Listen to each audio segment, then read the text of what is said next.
Saga, from Azerbaijan. Chapter 6.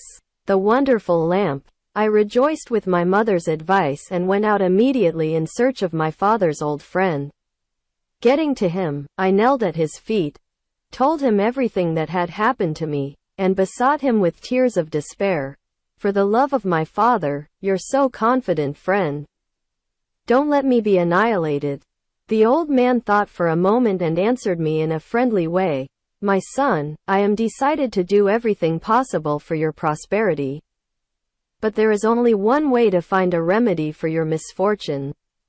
In the tower of a castle, very far from here, lives a dragon with 7 heads, watching over a vast treasure. Under his power, there are yet 2 lamps of wonderful properties. One of them is called Lamp Donor of Gold, and the other one, Lamp Donor of Silver. When the lamp donor of gold ignites, with stunning flames, the gold pours itself out in great drops, and produces, for one day, 100 pounds of gold. And when the lamp donor of silver ignites, with exuberant flames, the silver pours itself out in enormous drops, and produces, for one day, thousands pounds of silver. If you could get hold of one of these lamps, you would become much richer and happier than you were before. Try then to get hold of the first lamp. I must, however, warn you that the road that leads to the tower is full of dangerous wild animals. Many adventurers have already tried to get there and were annihilated by these animals. If you are not very careful, the same thing can happen to you." "It does not matter to me," I said. "If my mother didn't exist anymore, I would have taken my life since a long time ago. I am very sorry for her, for what would become of her, my poor mother, after my death? Now, however, I must prove my luck. Either I fall victim of the dangerous wild animals, or I reach up my goal victoriously. I ask you to, if I do not return, help my mother, and don't let her be consumed by pain." He then reassured me, saying, "For your mother, you should not have any concern. I will make that she does not even know of this adventure of yours. Take care. Allah will be with you. Good luck on your journey. May Allah help you achieve your goal and come back safe and sound." The old man then gave me his blessing, and I put myself on the way. For 3 years I had already traveled. When I got to a crossroad, which it branched off in 3 directions, one went to west, another, to east, and a third, on a straight line. For a long time, I remained in doubt, without knowing which of them I should take. As I was already very tired, I decided to make a stop there, waiting for the dawn the next day.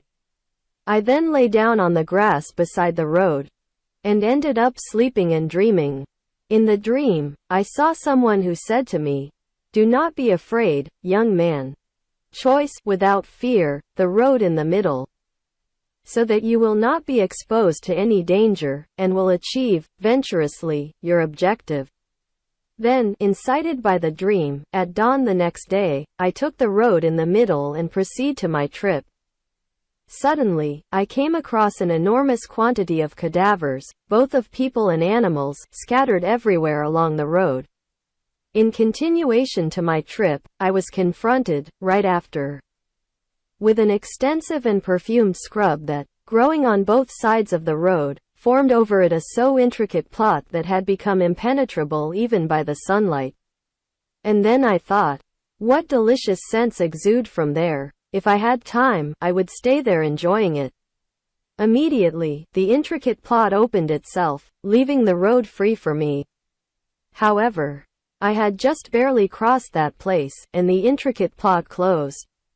Continuing my trip, I faced myself, soon after, with a strange stream of blood flowing right in front of me. And then I said to myself, what crystalline and transparent waters! If I weren't in such a hurry, I would quench my thirst there.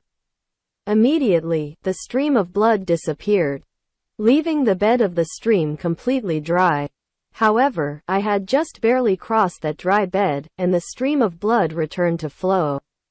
Continuing then my trip, I saw 2 posts, located on both sides of the road. On one of them was tied a fantastic horse, and on the other, a fantastic dog. In front of the dog, there was a portion of hay, and in front of the horse, a piece of meat, and each one tried, unsuccessfully, to reach what was in front of the other. I then took the portion of hay and put it in front of the horse, took the piece of meat and put it in front of the dog. Immediately, they moved backwards, turning each one to what was its own and leaving the road free for me. But, then, I was in front of two gates, blocking the road. One of them was open and the other, closed. I then closed the first one and opened the second one, and going through it, I moved on. A little further on, I saw two carpets in the middle of the road. One of them was unrolled, and the other, rolled. I then rolled the first one and unrolled the second one, and, going over it, I continued on my road. Finally, I saw the tower, object of my journey, and up there, a beautiful princess, showing up through the window. When she saw me, she startled and, at the same time, rejoiced, and said to me from up there, "How did you get here?" I am a daughter of a mighty king. But, one time, when I was walking through the garden in company with my girlfriends, a seven-headed dragon, who was in love with me, kidnapped me and brought me to this tower. After that, I never got out of here, and I couldn't, even once, see a human face. For, the road that leading to this tower is full of dangerous wild animals. And all who tried to get here, were shattered by these monsters. Therefore, I'm surprised that they allowed you to get here. But, even so, I feel sorry for you. For, in a little while, the dragon will return from his hunt and will shred you into pieces. I then told her how I had managed to get to that place, explained to her what I would want to do, and tried to reassure her, saying, "Don't be afraid, princess, for soon I will set you free."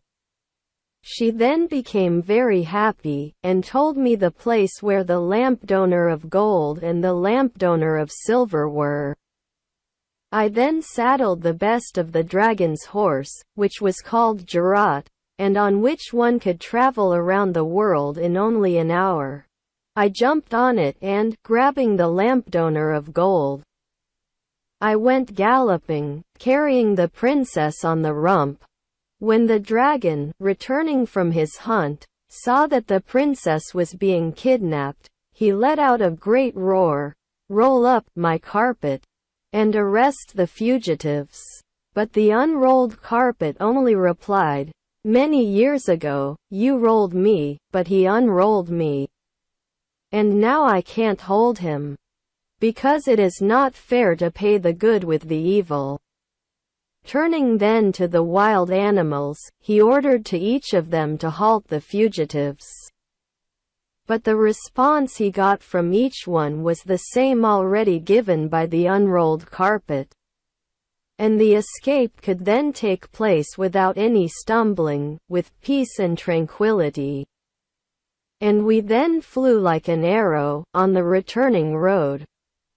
When we approached my city, the night had already dressed its black veil, and the moon, all splendid, ascended to the sky. Arriving home, I started immediately selling the gold that was being produced by my lamp, and with the raised money, I paid my debts and bought a house. Then, I married the beautiful princess. I keep the lamp donor of gold in a special room, and every day, it gives me several £100 of gold. As a sign of my gratitude to Allah, who has helped me so much in these adventures, I organize, every week, banquets to which I invite poor and beggars. After the meal, I distribute among them the golden plates and the golden lids, so they can later sell them in weight and, this way, support their families. In order to produce these golden plates and these golden lids, I hired a goldsmith who, every week, manufactures them for me. This is my entire story that you wanted to know. Coming so to the end of Furbad's report, Bottom thanked him and, saying goodbye, finally took the road back to his homeland.